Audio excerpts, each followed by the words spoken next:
किसका? जय गुरुदेव नाम किसका? जय गुरुदेव नाम किसका?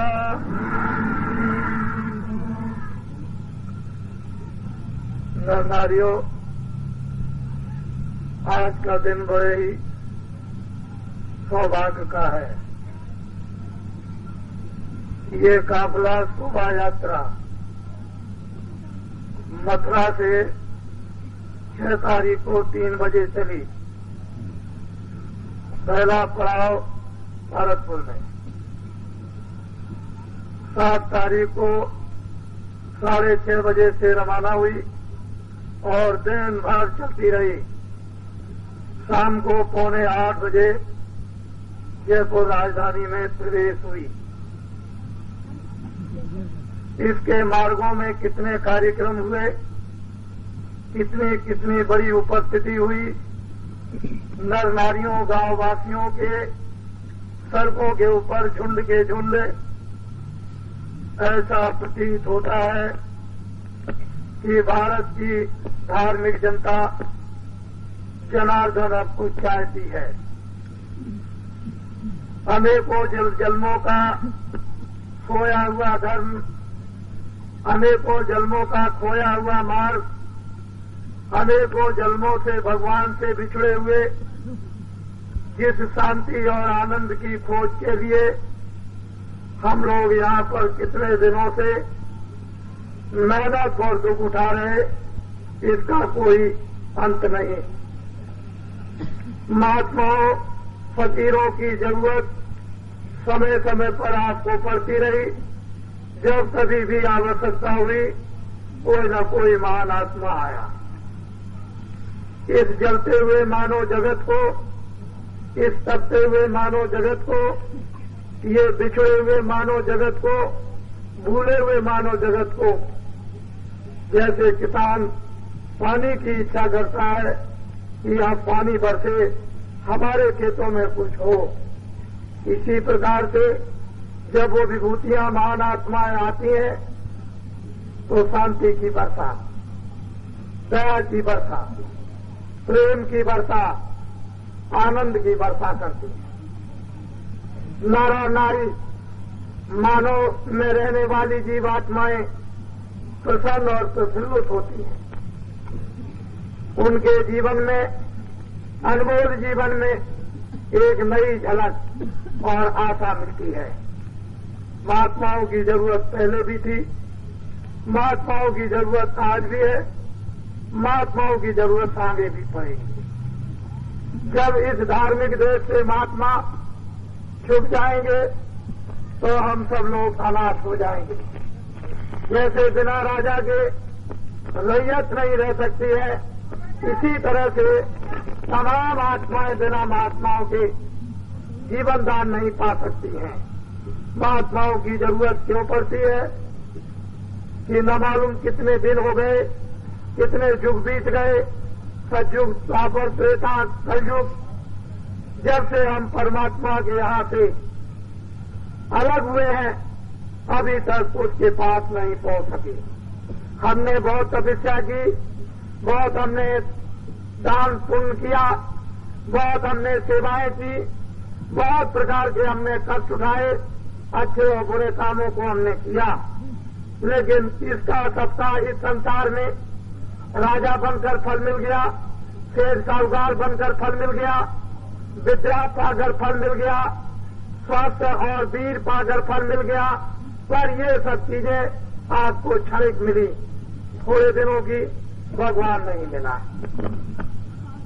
जिसकी हमको न मालूम कितने दिनों से प्यास लगी, इसमें कोई संदेह नहीं कि हम भूल में हम इस प्यास को मिटाने के लिए भोजन से चाहते हैं कि शायद हमारी ये भूख मिट जाए, हम तरह तरह का पानी बनाकर पी ले, हम शायद सोचते हो कि इसी से हमारी प्यास मिट जाएगी।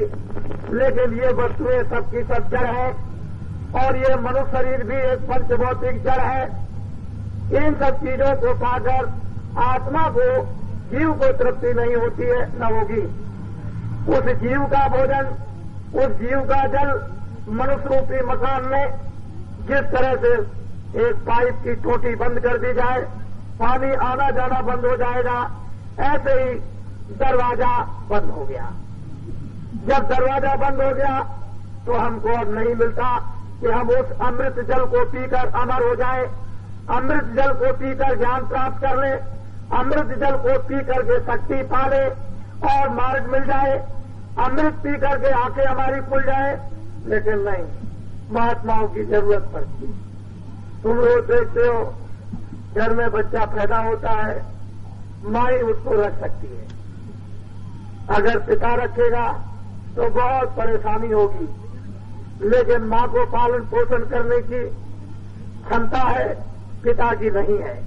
बच्चे को माँ की जरूरत पड़ेगी, पत्नी को पति की जरूरत पड़ेगी, एक बच्चा स्कूल में पढ़ता अध्यापक की जरूरत पड़ेगी। जब तुम आत्मा का कल्याण चाहोगे, मुक्ति और मोक्ष चाहोगे, जन्म मरण से बचना चाहोगे, नरकों से छूटना चाहोगे, चौरासी के चक्कर से हटना चाहोगे और भगवान को जब तुम चाहोगे तो महात्मा की जरूरत पड़ेगी। महात्मा कोई दाढ़ी बाल का नाम नहीं, महात्मा कोई कपड़े का नाम नहीं, सोने और चांदी का नाम नहीं। महात्मा उसको कहते हैं जिसकी मनुष्य रूपी मकान में जीवात्मा जाग गई, दिव्य नेत्र ज्ञान चक्षु प्राप्त कर लिया, उसके द्वारा भगवान का जिसको साक्षात्कार होता और हो गया है, उसका नाम है महान आत्मा। ऐसी महान आत्माएं हमारे धर्म देश में हमेशा रहा करती हैं।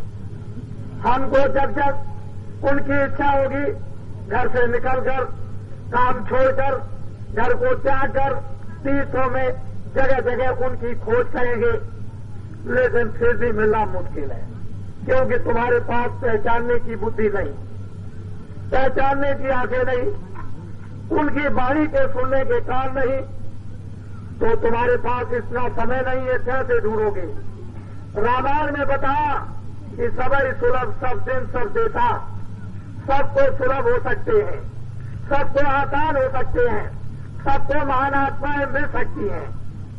जब सबको सुलभ सब देश में, तो क्या सुन समझे जन्मुदित मन, मज्जन उज्जवल मन, उज्जवल बुद्धि, उज्जवल चित्त, पवित्र अंतःकरण, अगर उससे तुम रखोगे तो सुन समझे जन्मुदित मन, लय चाल अछत साध समाज प्रयास, वो साथ जिन्होंने परमात्मा को पाया है।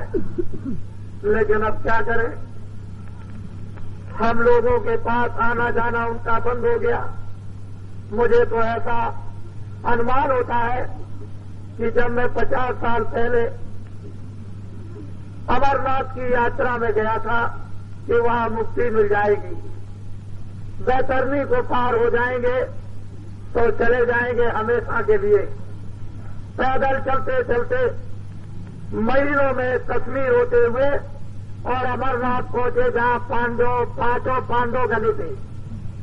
लेकिन देखा कि जैसे हमारे यहाँ नाले बहते हैं, पानी के, गंगा जमुना बहती है पानी से, ऐसे ही पहाड़ों का पानी सोता ऊपर से आ रहा और बहता है। यहाँ का भी जल वही, वहां का भी जल वही।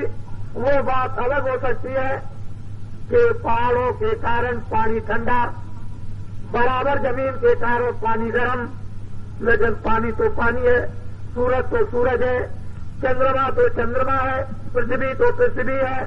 तो घूमते हुए उधर जब गए तो देखा बड़े लोग धार्मिक, बड़े लोग सच्चे, बड़े लोग सीधे साधे और बड़े दयालु। इन दिनों का ऐसा दृश्य आया कि महात्मा छूट गए भूल में। तुमने सोचा कि अंग्रेज चले गए, बड़ा सुख मिलेगा, बड़ा आराम मिलेगा, अब कोई किसी का मतलब नहीं। लेकिन भूल हो गई, अनुशासन की जरूरत थी। हाथी के लिए अंकुश नहीं रहेगा तो हाथी कब्जे में नहीं होगा, उसके लिए लोहे का एक अंकुश चाहिए। अंकुश नहीं जंगल में चला जाएगा, किसी के काम नहीं आएगा। हम लोगों के लिए अंकुश था। बच्चों के लिए माँ बाप का, विद्यार्थी के लिए अध्यापक का, पत्नी के लिए पति का, इसी तरह से बड़ों का अंकुश छोटों पर होना था कि हम बिगड़ न जाए, बुरे रास्ते पर न चले जाए, चोरी की आदत न सीख ले, झूठ बोलना न सीख ले, धोखा देना न सीख ले, और बेईमानी करना न सीख ले, चोरी डकैती करना न सीख ले, किसी की हत्या करना न सीख ले। वह अंकुश रहता था।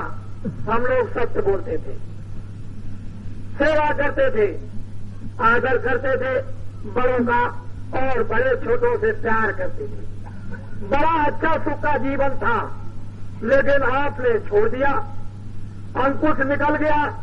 रोज तो महात्माओं की, बड़ों की नहीं रही, माँ बाप की नहीं रही, और गुरुओं की अब तो चली गई। रामायण गीता छूट गई।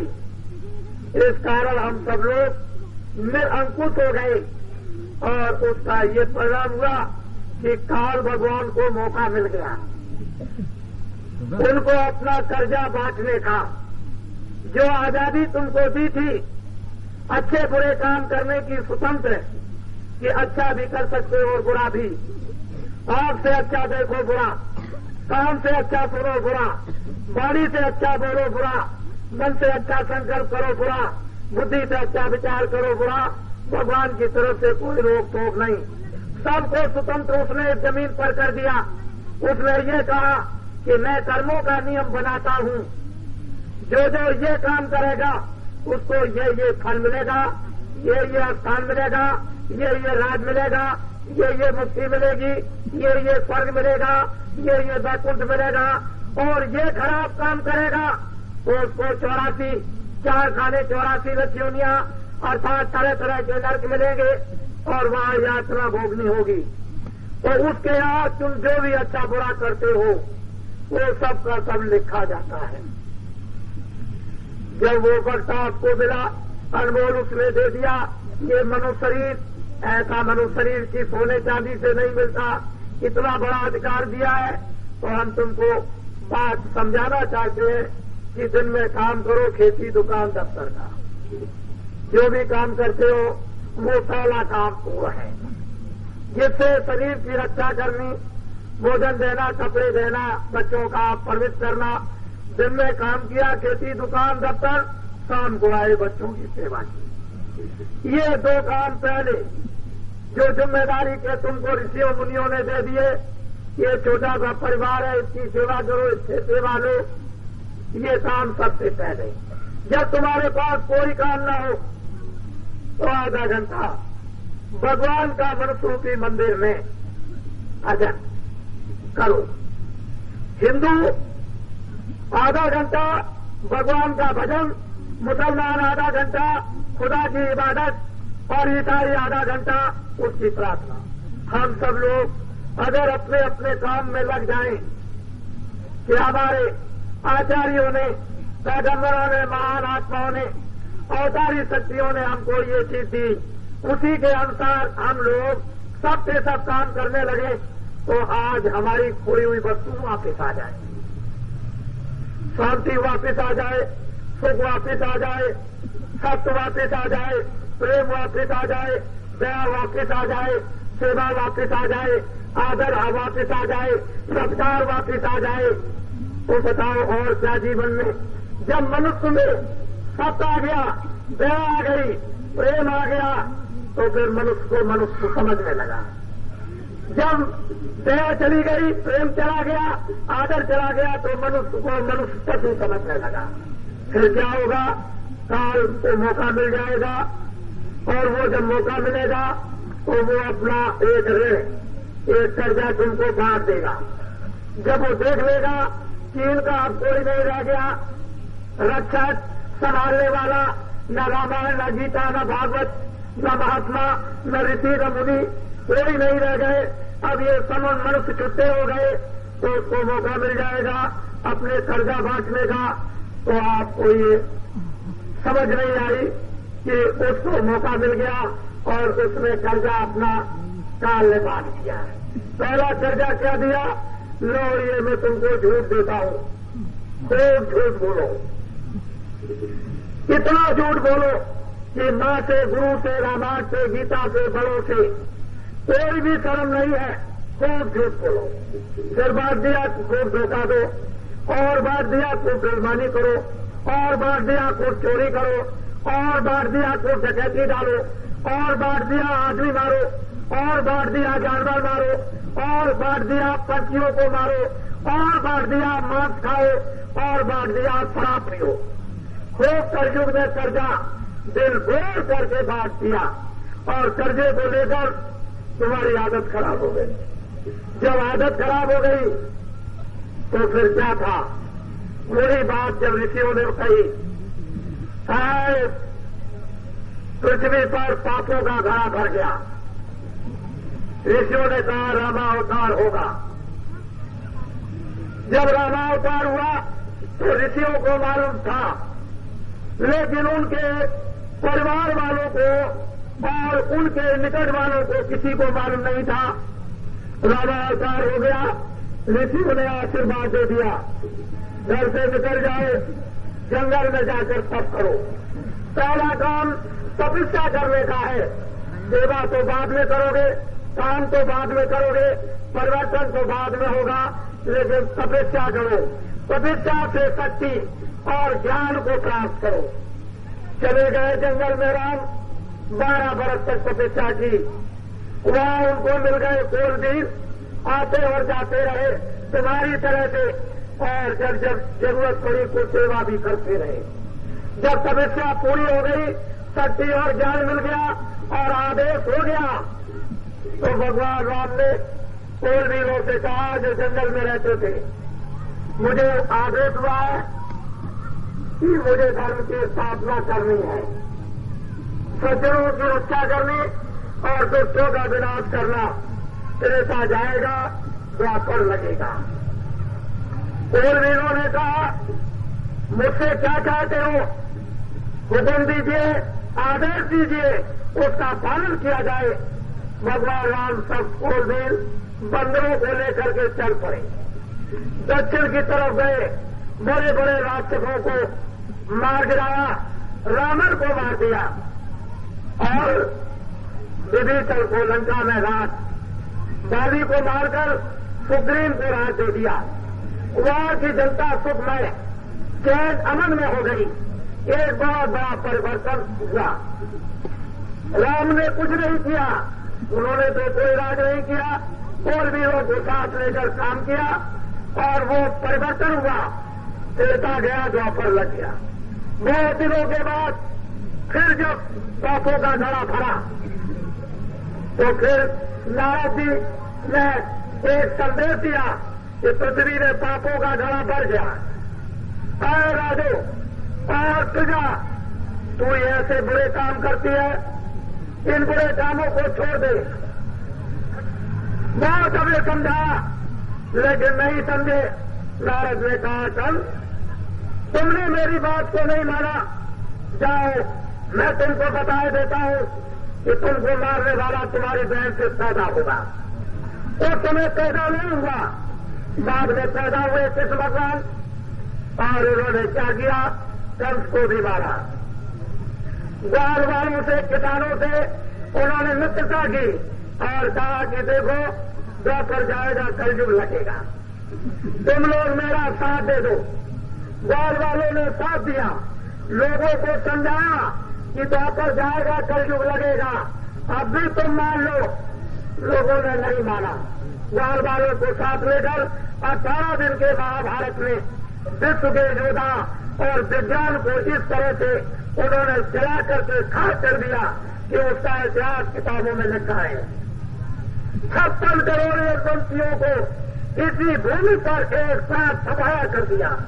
तुमको अभी मालूम नहीं कि क्या होने वाला है जब सृष्टि में मनुष्य अपने कामों से, कुकर्मों से जब घड़ा भर लेते हैं तो फिर फूटता है।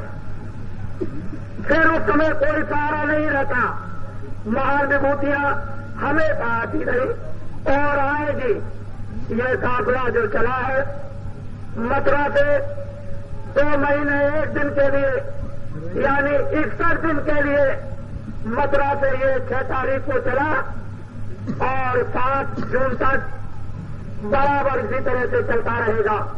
दिन में 8 कार्यक्रम, दिन में 7 कार्यक्रम, दिन में 5 कार्यक्रम, बीच में सड़कों के किनारे कतारें लगी जगह जगह होगी। और राजस्थान, इसके बाद गुजरात, इसके बाद महाराष्ट्र, इसके बाद मध्य प्रदेश, ये इसी तरह से रोज सफर करता रहेगा।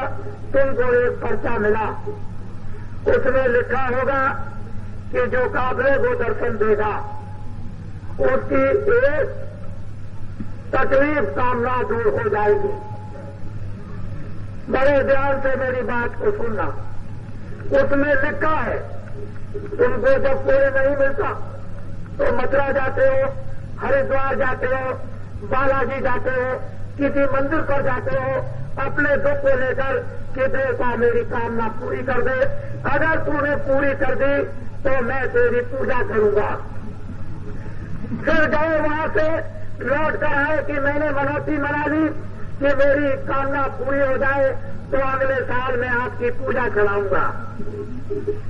यही आप विचार करके इंतजार करते हो गया ना हो गया ये तो बात की बात है, लेकिन आपको ये जानना चाहिए कि जब पर्चों में ही लिखा है कि एक कामना पूरी हो जाएगी, इस काबले को दर्शन दोगे और दर्शन करोगे, तो क्या बात ये कोई अंधकार की है या अज्ञान की है या कोई झूठी है? ये वही स्थान है कि मैं 8 वर्ष पहले इसी स्थान पर आया था और ये कहकर के भारी भीड़ में गया था कि मैं फिर लौटकर आपके यहां आऊंगा। मैंने अपना वचन आपके लिए खोकर में पूरा कर दिया कि मैं दोबारा लौटकर फिर आऊंगा और मैं फिर बहुत दिन के बाद आ गया। आपको ये सोचना चाहिए था और सोचते भी रहे होंगे कि बाबा जी कह गए थे अभी तक नहीं आए, तो मैं कोई बैठ नहीं गया था, चुप नहीं गया था। देश बहुत बड़ा है, गांव बहुत है, नर नारी बहुत है, लोगों में प्रेम जाग गया, लोग इतनी मांग करते हैं कि 365 दिन साल में मैं कहां कहां तक जाऊं और भागूं, किस तरह की मेहनत करता हूं तो कामना पूरी हो जाएगी। अगर एक कामना तो पूरी हो जाएगी, लेकिन बाबा जी को संतोष नहीं, क्योंकि 1000 तकलीफें, 1000 दुख, हजारों किस्म की बीमारियां, हजारों किस्म के झगड़े, हजारों किस्म के उत्पात और हजारों किस्म का और वितंडाबाज। अगर एक तकलीफ चली जाए फिर भी तुम रोते रहोगे, तो बाबा जी ये और चाहते हैं आपके लिए कि 2-4 तकलीफें और आपकी चली जाए। बड़े ध्यान से सुनो, मनुष्य मंदिर बड़ा अनमोल है, बार बार नहीं मिलेगा। परमात्मा ने, काल भगवान ने इसको किराए पर दिया, ये मनुष्य मंदिर किराए पर दिया है। अगर किराए पर तुमको मिल गया और तुमने अपना काम नहीं किया तो तुम मनुष्य नहीं हो। बड़े दुर्भाग्यशाली के जीवन को तुमने खाकर और सो करके खत्म कर दिया। ये मनुष्य किराए का मकान इसलिए दिया है कि इसकी भी रक्षा करना, स्वस्थ रखना, कपड़े भी देना, खाना भी देना, बच्चों की सेवा करना, और उसके बाद जब कोई काम ना हो तो मनुष्य रूपी मंदिर में जीवात्मा को भजन के द्वारा जगा लेना, उसको जगा लेना। इसलिए ये मनुष्य रूपी मंदिर भगवान ने आपको किराए पर दे दिया। लेकिन तुम ये नहीं सोचते हो कि ये सब माया की छाया है, ये जो कुछ भी बाहर की आंखों को दिखाई देता है ये सब छाया माया नहीं, उसकी छाया है। जब समय पूरा हो जाएगा तो मकान मालिक हुक्म दे देगा, जाओ सिपाहियों मकान खाली करा लो। फौरन आएंगे सिपाही, न स्त्री देखेंगे, न पुरुष, न बच्चों को देखेंगे, आवाज लगाएंगे कि रमेश जी तुम्हारा समय पूरा हो गया, मकान मालिक का हुक्म हो गया, मकान खाली कर दो 1 मिनट में। तो रमेश जी को न मूर्छा आ जाएगी, बेहोश हो जाएंगे कि ये क्या हो गया मेरे साथ। लोग देखेंगे तमाशा कि रमेश जी को क्या हो गया, वो अंदर से कहेगा 1 मिनट में निकलो, तो आप क्या करोगे? कुछ नहीं। वो मन को, बुद्धि को, चित्त को, प्राणों को, जीवात्मा को सिपाही यहाँ पर रात रखकर और जबरदस्ती निकाल कर बात कर देंगे। ये शरीर जमीन पर गिर जाएगा, इसको कपड़ा डाल दोगे, नफरत और घृणा हो जाएगी। बाहर ले जाकर लकड़ियों पर रखे, इसको जला के राख कर दोगे। ये थी माया की छाया। ये मकान पड़ा, ये जमीन पड़ी, ये बच्चे पड़े, ये जानवर पड़े, ये घर का सामान पड़ा, ये रिश्तेदार पड़े, और ये हिंदी भाषा या अंग्रेजी भाषा ये सब पड़ी है। ये कोई भी इसमें से कोई भी नौक जाने वाला आपके साथ नहीं है। तुमने अपने लिए क्या किया? जो कुछ भी आपने किया किराए के मकान के लिए, और मकान खाली हो गया तो मिट्टी का पुतला मिट्टी में मिल गया। क्या आपने कर लिया? नर नारी, बच्चे और बच्चियों, मैं तो ये चाहता हूं कि जीवन में और कुछ पालू। अब मैं काफले का संदेश ये सुनाना चाहता हूं कि कलयुग में कलयुग जाएगा और कलयुग में सतयुग आएगा। मेरे बातों पर, शब्दों पर ध्यान दो। कलयुग में कलयुग जाएगा और कलयुग में सतयुग आएगा। न अभी कलयुग गया, न अभी सतयुग आया। जब कलयुग जाने लगेगा तो जो कर्जा बांट दिया है उसको मांगेगा कि मेरा कर्जा मुझे जल्दी में दे दो, मैं जाने वाला हूं। आप कहोगे मैं कर्जा नहीं दे सकता, तो कलयुग क्रोधित हो जाएगा और क्रोध में आकर जोर से एक तमाचा मारेगा। एक ही तमाचे में 20 करोड़ आदमी लापता हो जाएंगे। फिर भगेगा, उधर से आएगा सतयुग, बीच में टक्कर हो जाएगी। जो बीच में तक जाएंगे चकनाचूर, परिवर्तन होगा, निश्चित होगा। इसको कोई रोक नहीं सकता।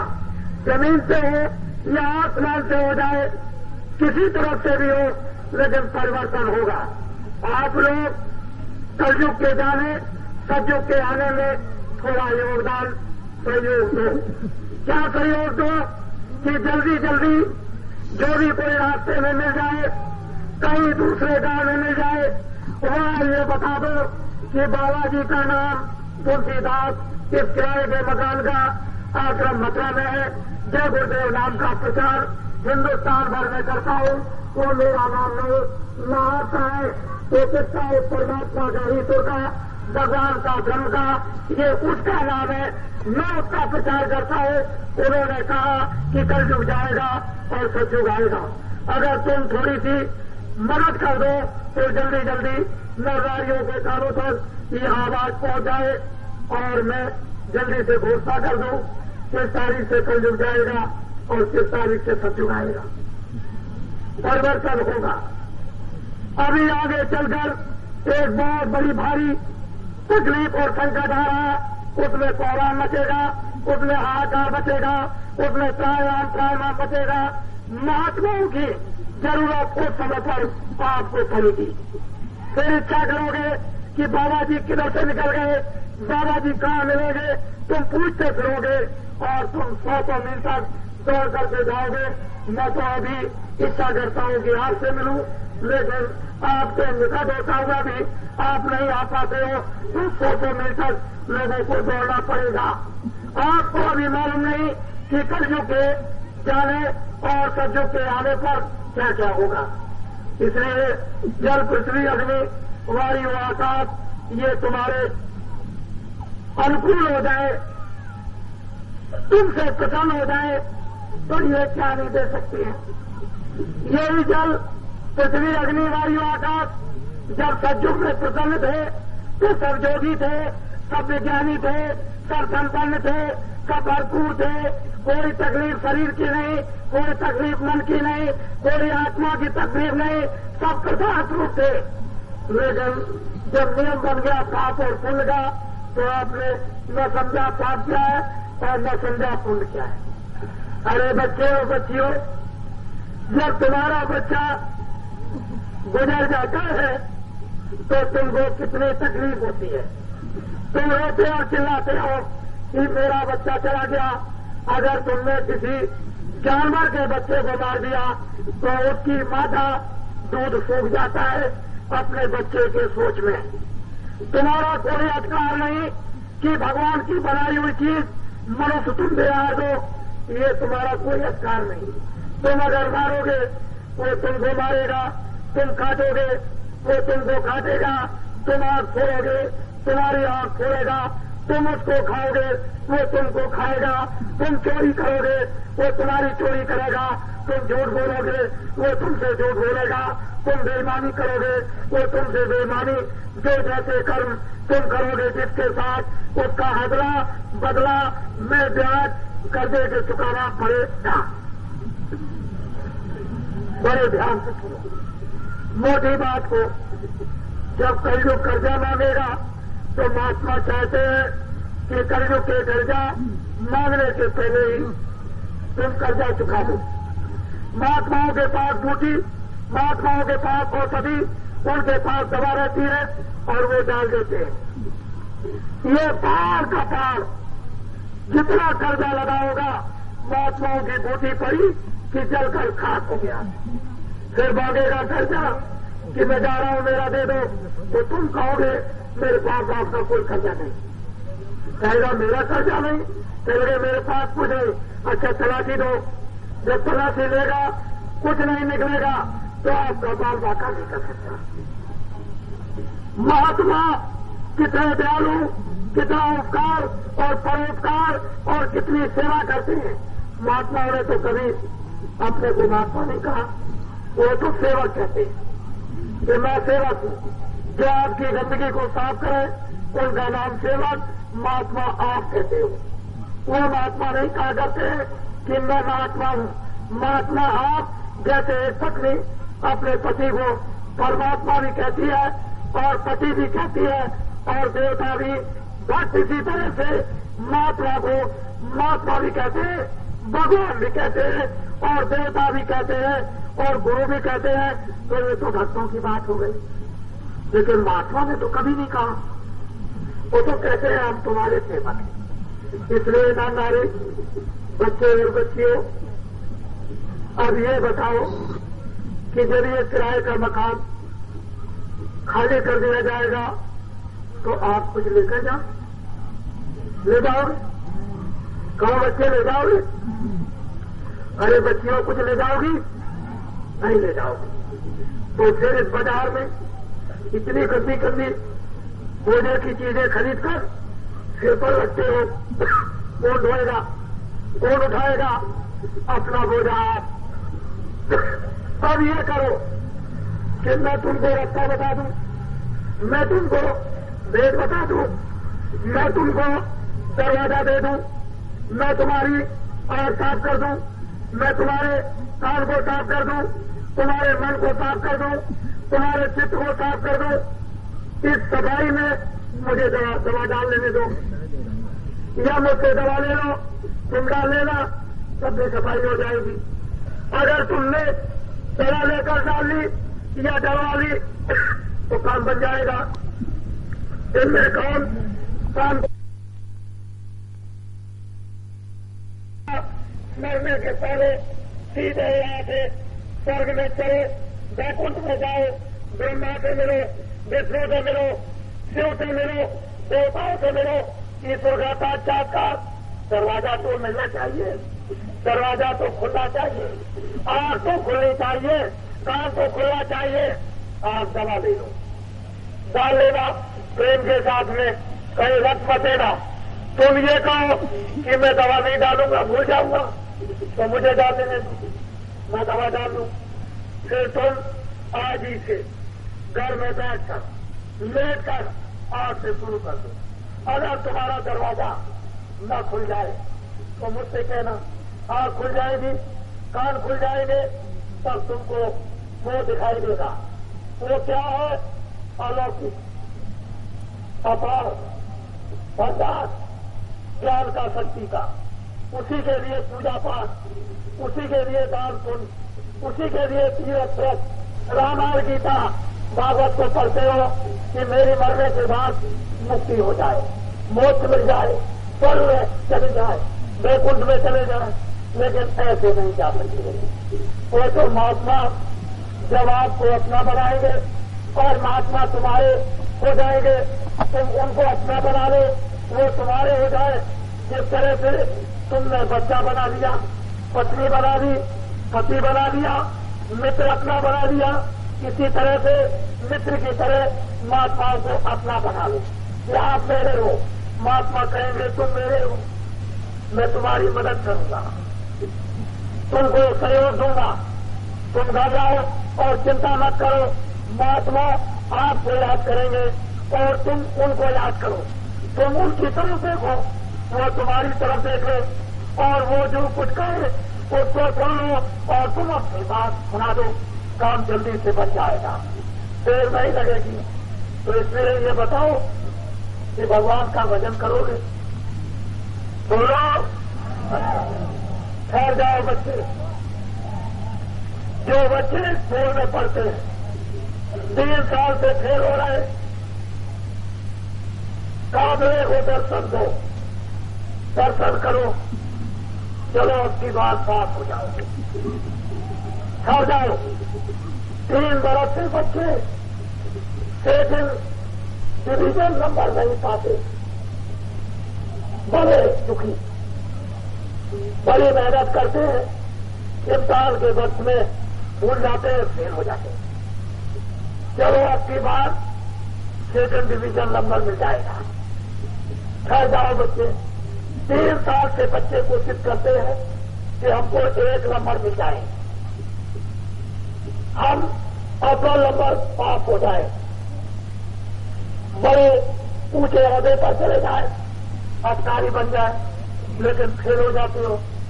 काफिले को दर्शन दो, अब की तुम पास हो जाओगे ऊंचे नंबरों पे। ठहर जाओ। ये हमारे तुम्हारे माँ बाप विराजमान, ये बड़े दुखी है, चेहरों से मालूम होता है कि आपके ऊपर बड़ा संकट है। उसको कहने की जरूरत नहीं है, मैं भी जानता हूं और तुम भी जानते हो।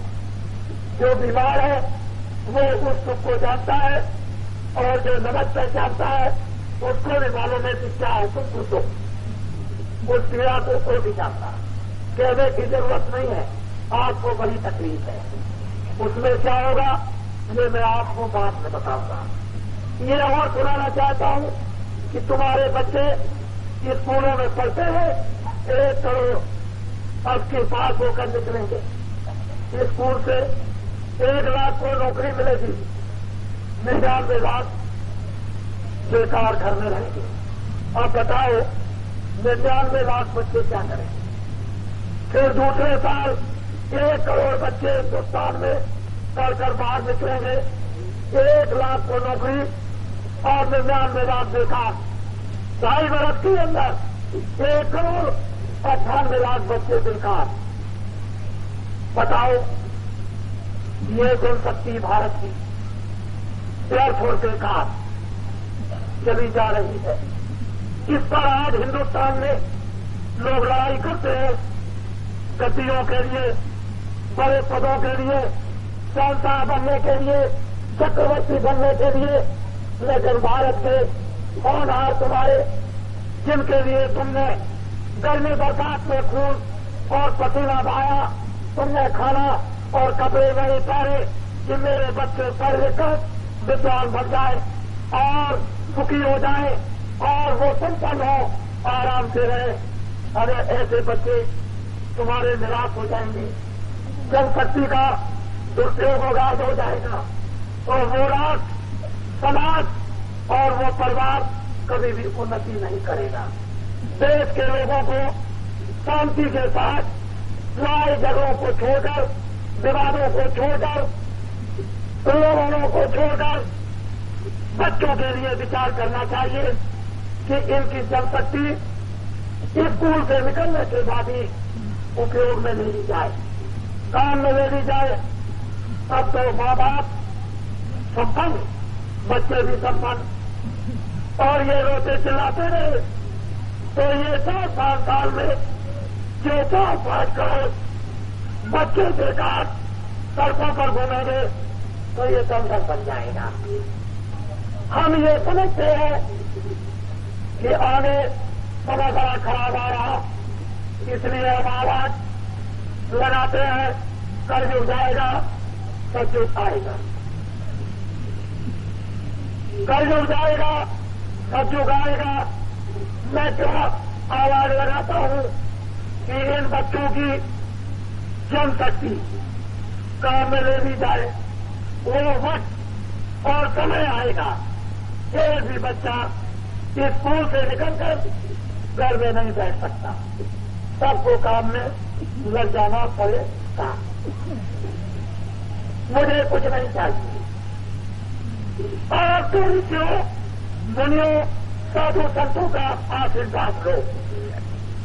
किस तरह से राम ने आशीर्वाद दिया और राम ने आशीर्वाद दिया, किसने आशीर्वाद लिया और किसने आशीर्वाद दिया, इसी तरह से तुमको भी ऋषियों का आशीर्वाद लेना चाहिए। अगर आशीर्वाद मिल गया तो तुम संपन्न हो जाओगे, बरकत तुमको मिल जाएगी और सचयुग आएगा तो ये हीरे जवाहरात, सोने, चांदी, सचयुग, द्वापर, त्रेता, ये कलयुग के जो जल, पृथ्वी, अग्नि, वायु, आकाश में अपने दामन अंचल में छुपा कर रखा है, उस वक्त का ये सब इंतजार करते हैं कि तुम मुझे खुश करा दो इंसान मनुष्यों से।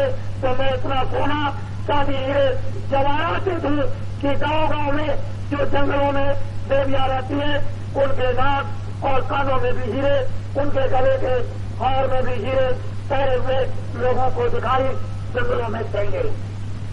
ये मैं सुनाने तुमको आया हूं कि सचयुग आएगा तो क्या चीज लाएगा।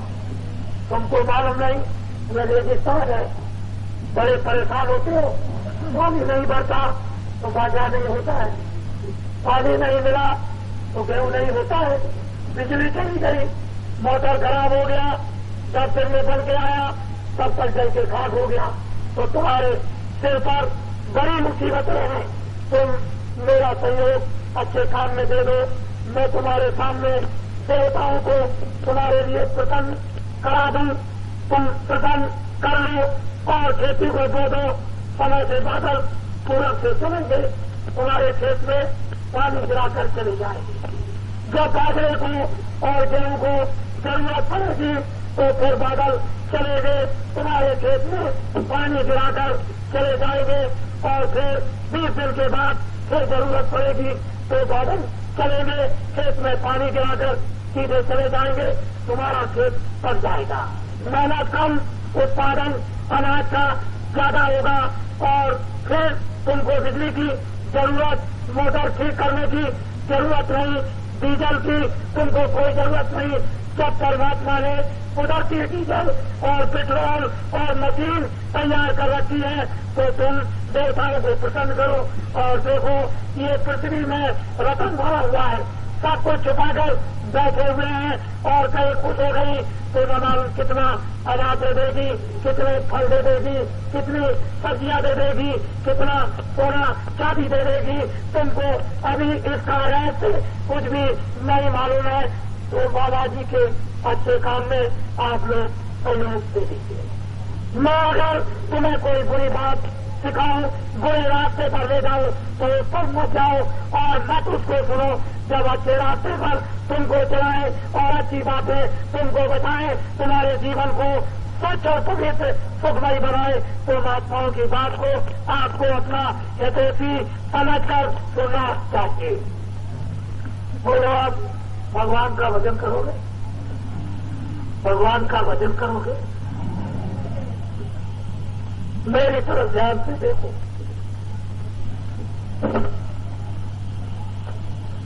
भगवान का अगर तुमने भजन आज से करना शुरू कर दिया, आधा घंटा हिंदुओं ने, आधा घंटा मुसलमानों ने, आधा घंटा ईसाइयों ने, तो इस्लाम आ जाएगा, रहम आ जाएगी, ईमानदारी आ जाएगी।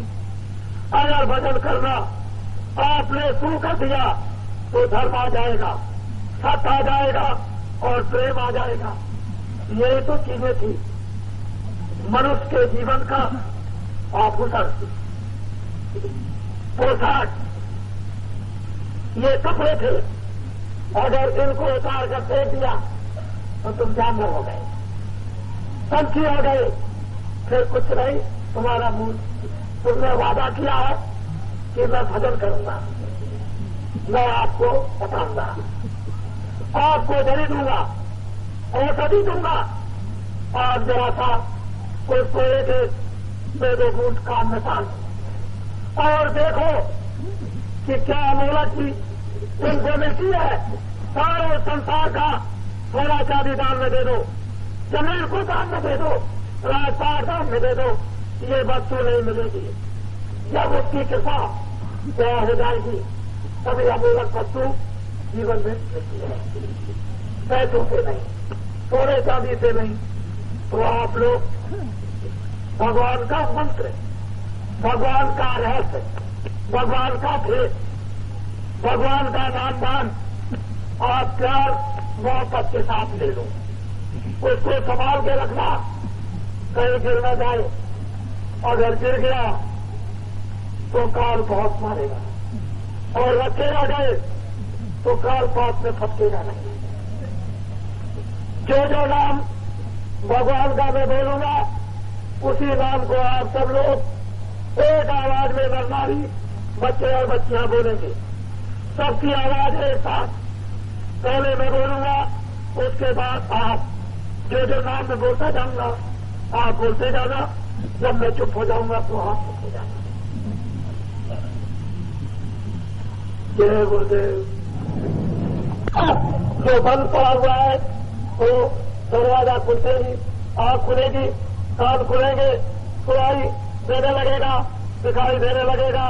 जब मस्ती चले तो आप किसी से कहना नहीं कि मुझको ये दिखाई देता है, ये सुनाई देता है, बड़ा आनंद आता है। तुमने किसी से कह दिया तो ऊपर बैठा है, धीरे से बंद कर देगा। फिर तुम देगा भजन करना, सुमरन करना, न सुनाई देगा न दिखाई देगा। तो छुपा के रखना। सोना चांदी भी तो, रुपया पैसा भी तो छुपा के रखते हो, किसी को मालूम हो जाएगा आपको चोरी हो जाएगी। छुपा के रखना।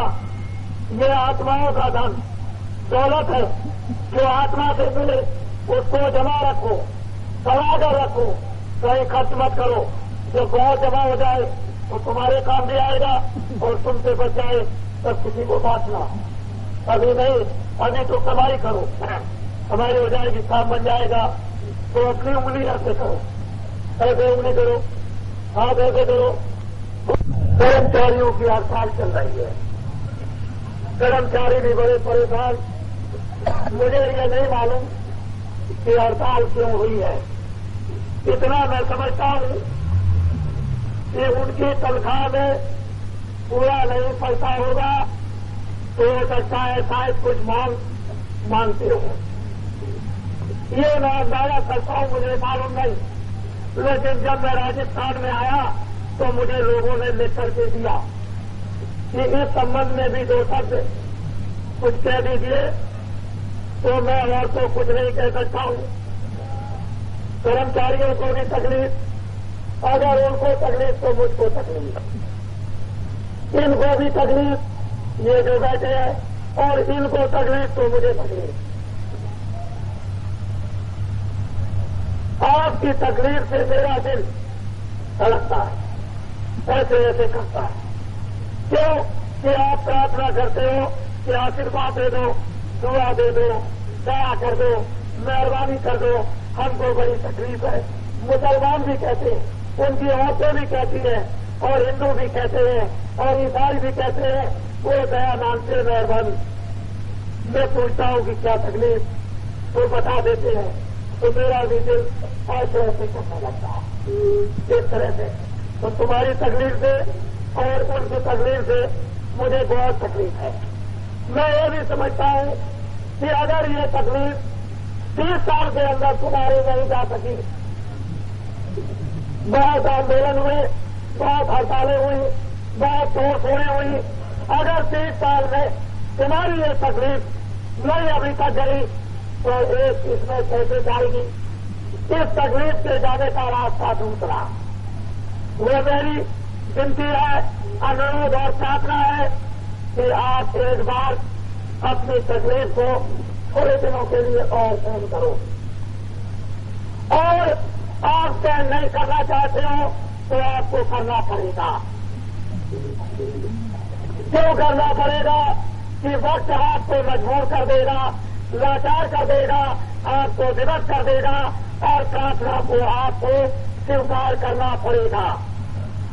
जो भी महात्मा फकीर आपके अनुरोध प्रार्थना करें कि अच्छे काम में, आप अच्छी बात में, अच्छे रास्ते में सहयोग दे दो, तो सुख समृद्धि आपके लिए आ जाए।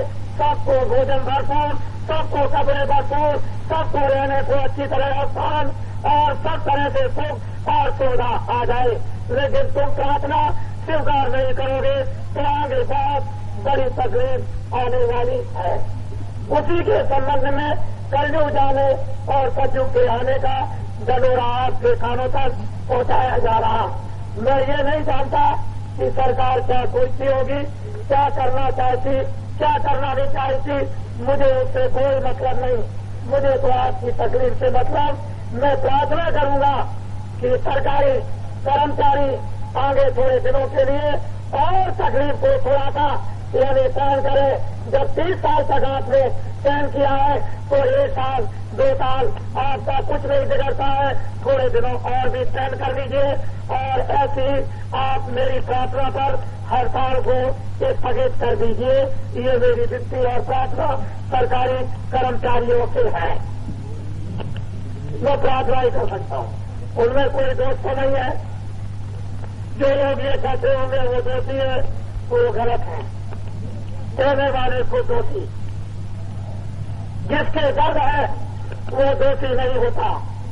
जो डॉक्टर दवा नहीं दे सकता वो सबसे बड़ा दोषी है। अगर दवा देना नहीं आता तो डॉक्टरी छोड़ देनी चाहिए उसको, और वो दवा देना जानता है तो वो उनको दोषी कभी नहीं कहेगा। इसलिए वो दोषी नहीं है। हम तो केवल एक मात्र आपसे अनुरोध कर सकते हैं, अगर आप मेरे अनुरोध पर विचार करेंगे तो मेरी तरफ से गोपनीय भगवान से प्रार्थना करूंगा कि आपको आराम दे, आपको शांति दे। मेरा ऐसा विश्वास है कि यदि मैं आपके लिए प्रार्थना कर दूं किसानों के लिए, तो किसानों के 1 बीघा 120 मन गेहूं होता है, और मैं प्रार्थना कर दूंगा तो 10 मन हो जाएगा। अगर मैं आपके लिए प्रार्थना कर दूं व्यापारियों के लिए कि तुम यदि ये कहो कि मुझे मुनाफे के 500 रुपये मिलते हैं, मेरा गुजारा नहीं होता, और मैं प्रार्थना कर दूं देवी देवताओं से तो तुमको 1000 और मुनाफे का मिल जाएगा, तो 1500 हो जाएगा, काम चल जाएगा। कर्मचारी इनके लिए अगर मैं प्रार्थना कर दूं तो जितना वो अपने बच्चों की बीमारी में दवा का दाम खर्च करते हैं और डॉक्टर को फीस देते हैं, वो प्रार्थना देवताओं से कर दी जाए तो उनकी बीमारी दूर हो जाए, उनका वो पैसा बच जाए, उससे कपड़े खरीदो और अच्छा से अच्छा बच्चों को खाना खिलाओ। बड़ी सीधी सादी बात है, ये बहुत सी मैंने आपके सामने रखती है। आगे भी प्रार्थना करता रहूंगा। हो सकता है आप मेरी प्रार्थना पर विचार कभी न कभी और कभी न कभी करने लगेंगे, क्योंकि मुझे तकलीफ है इसलिए प्रार्थना करता हूँ। अगर तकलीफ ना हो तो मुझे प्रार्थना करने की क्या जरूरत, और गिर जाओ मर जाओ मुझे उससे क्या मतलब। लेकिन माँ बाप कभी भी अपने बच्चे को कुएं में गिरा हुआ देख नहीं सकते। इसी तरह से ऋषि मुनि महात्मा ये सब बच्चे हैं, इनको कभी भी जब देखेंगे तो दुखी होंगे तो फिर उनके लिए कोई उपचार करेंगे, कोई रास्ता ढूंढेंगे, कोई दवा देंगे, कोई और कुछ करेंगे, कुछ ना कुछ करेंगे। उनके पास तो अथाह भंडार होता है, उनको मालूम नहीं। अच्छा चलो एक चीज आपको दे दें, परीक्षा करना। बच्चों जब स्कूल में पढ़ना तो बाबा जी की सबूत को काम में लेना। जब इम्तहान देना और इम्तहान में जब भूल जाओ तो बाबा जी की बबूत को काम में लेना, तो आपको सवाल याद हो जाएगा। क्या करना, पहले समझ लो कि जमीन पर बैठे हो, उस जमीन का एक छोटा सा दाना कंकड़ का उठा लो, फौरन उठा लो, जल्दी से उठाओ, जल्दी से बच्चे उठाओ, पीछे मुझे दोस्त मत देना, उठा लो एक कंकड़, एक बालू का दाना उठा लो, जल्दी से जेब में रखो, फौरन जेब में रखो, देर मत करो, छुपा कर रख लो। जब घर में जाना तो जरा सी चीनी ले लेना, जरा सी चीनी लेना और चीनी को उसके साथ छुआ देना, कंकड़ को तालाब या कुएं में डाल देना। उस पुड़िया को चीनी की बनाकर जेल में रख करके ले जाना। जब इंसान देना और सवाल समझ में न आए तो बाबा जी की बात याद रखना, चीनी का 2 दाना मुंह में डालना और अंदर ही अंदर जय गुरुदेव भगवान का नाम 2-4-5 बार लेना, जय गुरुदेव जय गुरुदेव, फौरन सवाल समझ में आ जाएगा और लिख दोगे तो तुम्हारा काम बन जाएगा। सीधी बात समझ लो, अरे नारियों, तुम्हारे घर में कोई बीमार हो जाए और बेहोश हो जाए और तुमको याद हो जाए कि खोकर में बाबा जी ने एक दवा दी थी, चीनी को रखे रहना अपने पास में, पहले सब कुछ इलाज कर लेना, जब कोई दवा काम न दे तो फौरन याद करना, मुंह खोलकर 2 दाने चीनी के डाल देना, उसके कान पर मुंह लगाकर 10 बार जय गुरुदेव नाम भगवान का बुलाना, फौरन आंख खोल देगा, होश में आ जाएगा। बताइए, और मैं आपके साथ में बहुत कुछ करना चाहता हूं और मुझे करना ही पड़ेगा। मेरे पास में 10 करोड़ आदमी, 10 करोड़ फॉलोवर का हो और 10 करोड़ सेवक का हो, या 10 करोड़ मुझे उनका फॉलोवर या उनका सेवक कहे। मेरे पास 10 करोड़ नर नारी हैं। बच्चों को छोड़कर मैंने अभी उनसे कोई काम नहीं लिया, और मैं थोड़े दिनों में 10 करोड़ नर नारियों से हिन्दुस्तान में काम लूंगा, परिवर्तन कैसे नहीं होगा। अखबार और रेडियो एक तरफ रखते रह जाएंगे और सारे हिन्दुस्तान में इतना जबरदस्त प्रचार होगा कि आपको ये दिखा दिया जाएगा कि कोई भी मनुष्य और इंसान बाकी नहीं रह जाएगा। वो संदेशा उसके कानों तक पहुंचा दिया जाएगा और अखबार रेडियो को बोलने की कोई जरूरत नहीं। अब तो मैंने सामान जब तैयार कर दिया है तो मुझे उसकी क्या जरूरत। जब रेडियो अखबार नहीं थे तब क्या समाचार हिन्दुस्तान में नहीं पहुंचा था, कोई और रास्ता था, वो रास्ता आ जाएगा, हिन्दुस्तान भर में समाचार पहुंच जाएगा, कोई बाकी नहीं रहेगा। ये जितना भी काफिला इतना बड़ा निकल रहा, ये रेडियो पर और अखबारों पर नहीं आता है।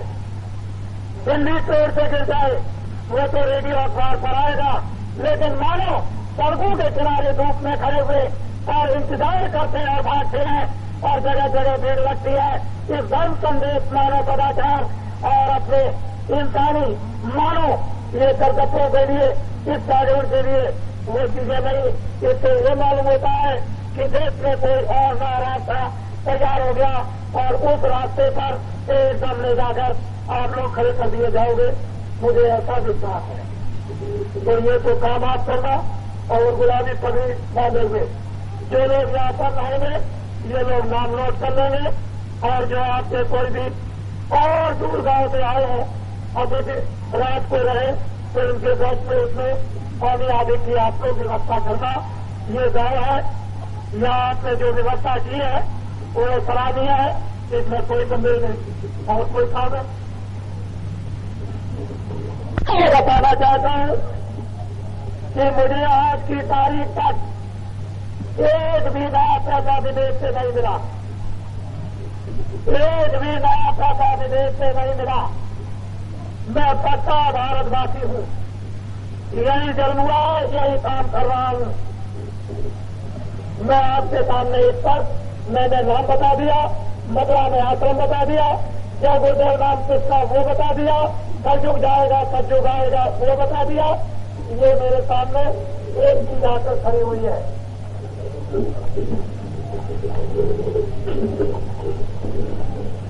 ये हमारी व्रत माता है। मैं तो ये समझता है 80 बरस से कम नहीं।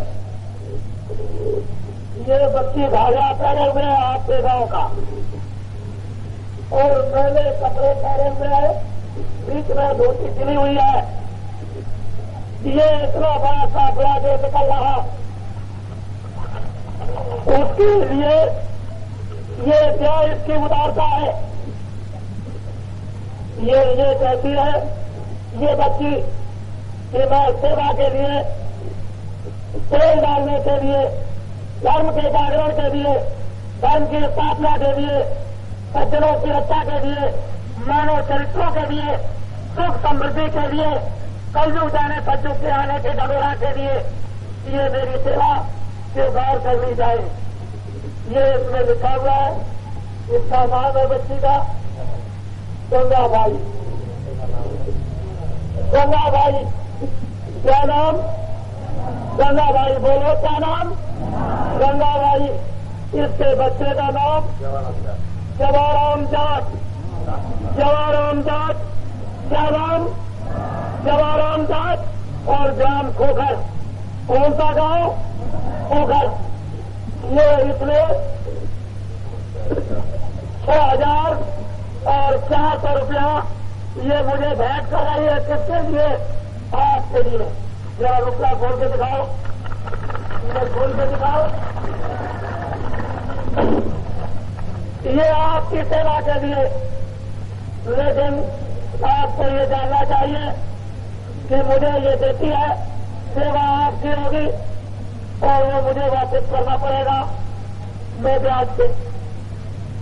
अगर देश में ऐसी पवित्र आत्माएं मेहनत खून पसीने से अगर सेवा करती है तो इसी से परिवर्तन अपने धर्म की स्थापना करूंगा। ये सेठों और साहूकारों के पैसे से नहीं, इन चित्रों के पैसे मेहनत मशक्कत की कमाई से होगा। ये अगर आप कहें तो इसकी सेवा आपके लिए स्वीकार करो तेल डालने के लिए, और आप लोग सब कहो कि इसको वापस दे दीजिए तो मैं ये वापस भेज कर दूं। बोलिए आप क्या चाहते हो? अरे जोर से बोलो। ये मैं इसका स्वीकार करता हूं। मैंने ये स्वीकार किया। ये लो।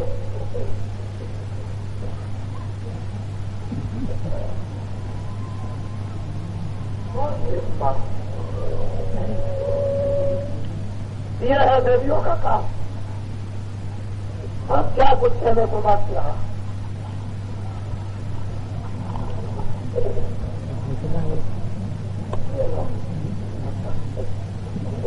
ये